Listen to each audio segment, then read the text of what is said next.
কয়েকদিন আগে মারা গেল, আপনার ভাই মারা গেল, আপনার পিতা মারা গেল, আপনার বোন মারা গেল, আপনার শ্বশুর মারা গেল, আপনার পরিবারের কেউ না কেউ মারা গেল।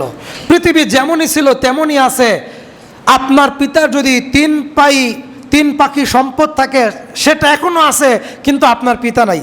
কারণ আপনার পিতা নির্দিষ্ট সময়ে এসেছিল, ওই সময় চলে গেছে, আপনার পিতাও চলে গেছে। কাজেই আপনি যুবক, আপনি যদি এখন আল্লাহকে সিজদা না দেন, আর কখন দিবেন? জীবনের গুরুত্বপূর্ণ সময়, উপযুক্ত সময়, আল্লাহকে খুশি করার শ্রেষ্ঠ সময় হচ্ছে কি? যৌবনকাল। ইগতানিম খামসান ক্বাবলা খামসিন, 5টি জিনিস আসার পূর্বে 5টি জিনিস কাজে লাগান। শাবাবাকা ক্বাবলা হারামিকা, রাসূল সাল্লাল্লাহু আলাইহি সাল্লাম বলছেন, তোমার যৌবনকে কাজে লাগাও বার্ধক্য আসার পূর্বে।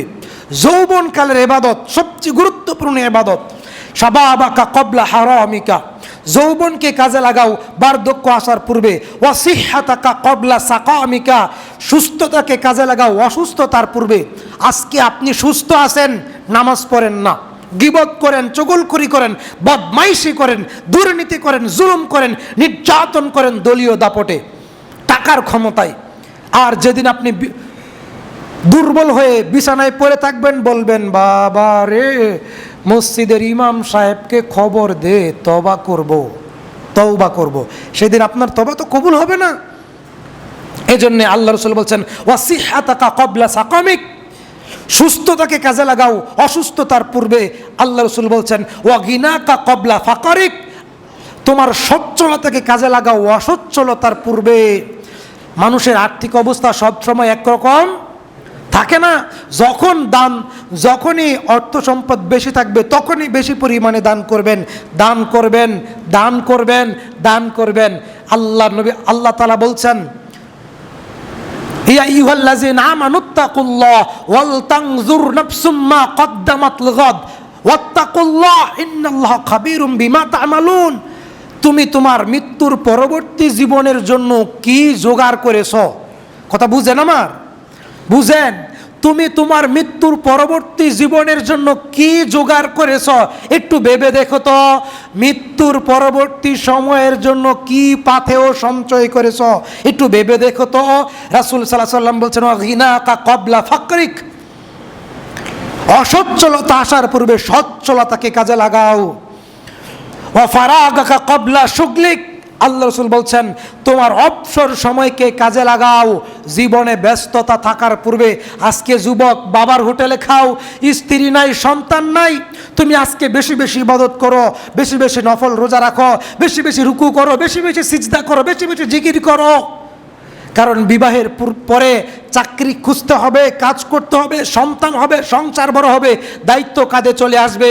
সেদিন তুমি 1000বার চাইলেও আর ইবাদতের জন্য অবসর সময় খুঁজে পাবে না। 2টি সময় শ্রেষ্ঠ, সহিহ বুখারীর হাদিস এটা।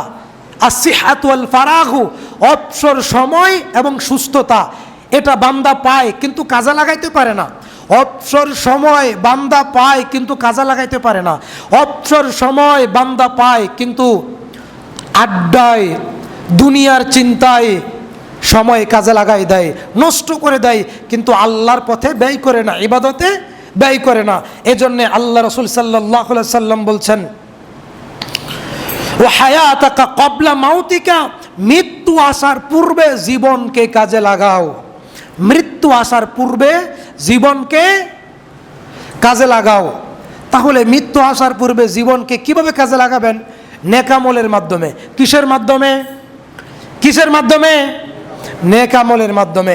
নেকামলের মধ্যে সবচেয়ে শ্রেষ্ঠ নেকামল নামাজ। নেকামলের মধ্যে সবচেয়ে বড় নেকামল কি? নামাজ। দেখেন, আমাদের দেশের অনেক মুসল্লিরা নামাজের শুরুতে বিসমিল্লাহ বলে, এটা বিদআত। নামাজের শুরুতে বিসমিল্লাহির রহমানির রহিম বলা, এটা বিদআত। নামাজের শুরুতে নাওয়াইতু আন অনুসাল্লি লিল্লাহি তাআলা নিয়ত আরবিতে করা বিদআত। নামাজের শুরুতে শুধু আল্লাহু আকবার, আর কিচ্ছু না। নামাজের শুরুতে শুধু আল্লাহু আকবার বলে নামাজ শুরু করবেন, এটাই সুন্নাত, এটাই নবীর হাদিস। সম্মানিত হাজিরিন, এই নামাজ কিভাবে পড়তে হয়।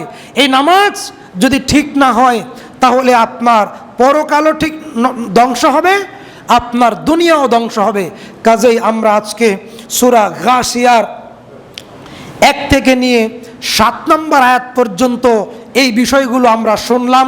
আল্লাহ রাব্বুল আমিন আমাদেরকে এর উপরে আমল করার তৌফিক দান করুক, আমরা বলি আমিন। সংক্ষিপ্ত আকারে আবারও সূরা গাশিয়ার মূল সারমর্ম, সারবস্তু, সারাংশ, মূল ভাব সম্প্রসারণ, ভাব দ্বারা আপনাদের সামনে 1 মিনিটে আবারও তুলে ধরছি। সূরা গাশিয়া কিয়ামতের একটি নাম। এই সূরার প্রথম অংশে আল্লাহ রাব্বুল আমিন বলেছেন জাহান্নামের কথা, আমল করেও মানুষ জাহান্নামে যাবে তাদের কথা, জাহান্নামের কি শাস্তি হবে, তাদের কি খাদ্য হবে, তাদেরকে কেমনভাবে জাহান্নামে রাখা হবে, এই কথা বলেছেন। তারপরে আল্লাহ রাব্বুল আমিন নেকামলের কথা বলেছেন, জান্নাতের কথা বলেছেন, জান্নাত যারা যাবে জান্নাতে কি নাজ নিয়ামত ভোগ করবে, জান্নাতে তাদের অবস্থান কি হবে, এই কথাগুলো আল্লাহ তাআলা তুলে ধরেছেন। তারপরে শেষের দিকে আল্লাহ রাব্বুল আমিন শুরু করেছেন উট সৃষ্টির কথা দিয়ে। উট কিভাবে আল্লাহ রাব্বুল আমিন উট সৃষ্টি করলেন, উট সম্পর্কে বিস্তারিত একটা মিনিমাম 10 মিনিটের লেকচার হতে পারে, আপনারা সেটা কোনো একদিন বলবো ইনশাআল্লাহ। তারপরে আল্লাহ তাআলা আকাশ সৃষ্টির ব্যাপারে বলেছেন, জমিন সৃষ্টির ব্যাপারে বলেছেন, জমিন মানুষকে নিয়ে ঢলে পড়ে যায় না এই কথা বলেছেন, পাহাড়কে পেরেক স্বরূপ সৃষ্টি করেছেন এই কথা বলেছেন আল্লাহ সুবহানাহু ওয়া তাআলা, এই কথাগুলো বলেছেন। তারপরে আল্লাহর কাছে ফিরে যেতে হবে এই কথা বলেছেন, হিসাবের কাঠগড়ায় দাঁড়াতে হবে এই কথাগুলো আল্লাহ রাব্বুল আমিন সূরা গাশিয়াতে বলেছেন। কাজেই আমি আপনাদেরকে আবারও একটা কথা স্মরণ করায় দিতে চাই, সাহাবায়ে কেরাম আগে কোরআন তেলাওয়াত শিখেন নাই, সাহাবায়ে কেরাম আগে ঈমান শিখেছেন, তারপরে কোরআন শিখেছেন। এজন্যে একটি হাদিসটার সনদ অধিকাংশ মুহাদ্দিস বলেছেন দুর্বল, আর কম সংখ্যক মুহাদ্দিস বলেছেন সহিহ। কিয়ামতের আলামত হচ্ছে কারীদের সংখ্যা বাড়বে।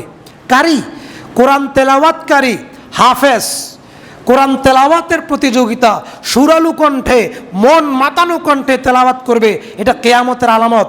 কিন্তু ফাকহি, গভীর পাণ্ডিত্য, জ্ঞান, গভীর জ্ঞান, উসুলের জ্ঞান, ফিকহের জ্ঞান, তাফসীরের জ্ঞান, হাদিসের জ্ঞান খুব কম সংখ্যক মানুষের নিকট থাকবে। এরকম গভীর জ্ঞানবান আলেম খুব কম থাকবে, কারীদের সংখ্যা বেশি হবে, কোরআন তেলাওয়াতকারীর সংখ্যা বেশি হবে। কিন্তু কোরআন বুঝনেওয়ালা, কোরআন বুঝে আমল করে এমন ব্যক্তির সংখ্যা কম হবে। এগুলো কিয়ামতের আলামত। কাজেই আমরা আপনাদেরকে বলবো, আপনি যেই ভাষায় পারেন সেই ভাষায় আগে কোরআন বুঝেন, যেই ভাষায় পারেন সেই ভাষায় আগে কোরআন বুঝেন। আল্লাহ তাআলা আপনাকে কি মেসেজ দিয়েছেন, তিনি কি লেটার, কি চিঠি আপনাকে দিয়েছেন, আগে এটা বুঝেন। তিনি কি বার্তা আপনার কান পর্যন্ত, আপনার কলিজা পর্যন্ত পৌঁছায় দিয়েছেন, এটা আগে বুঝেন। আল্লাহ সুবহানাহু ওয়া তাআলা আমাদেরকে কিয়ামতের দিন আমাদের হিসাব নিকাশ সহজ করুন, আমরা বলি আমিন। আমাদের হিসাব নিকাশ রব্বুল আমিন আমাদের ডান হাতে দান করুন, আমরা বলি আমিন। আল্লাহ তাআলা আমাদেরকে আরশে আজিমের নিচে স্থান দান করুন, আমরা বলি আমিন। সম্মানিত হাজিরিন, আমরা যারা আমাদের গার্ডিয়ান রয়েছেন, অভিভাবক, প্যারেন্টস, পিতামাতা রয়েছেন, আপনাদেরকে বিনয়ের সাথে পরামর্শ দিব। আল্লাহর নবী সাল্লাল্লাহু আলাইহি সাল্লাম যখন খুতবা দিতেন তখন যুবকরা যদি তার সামনে থাকতো,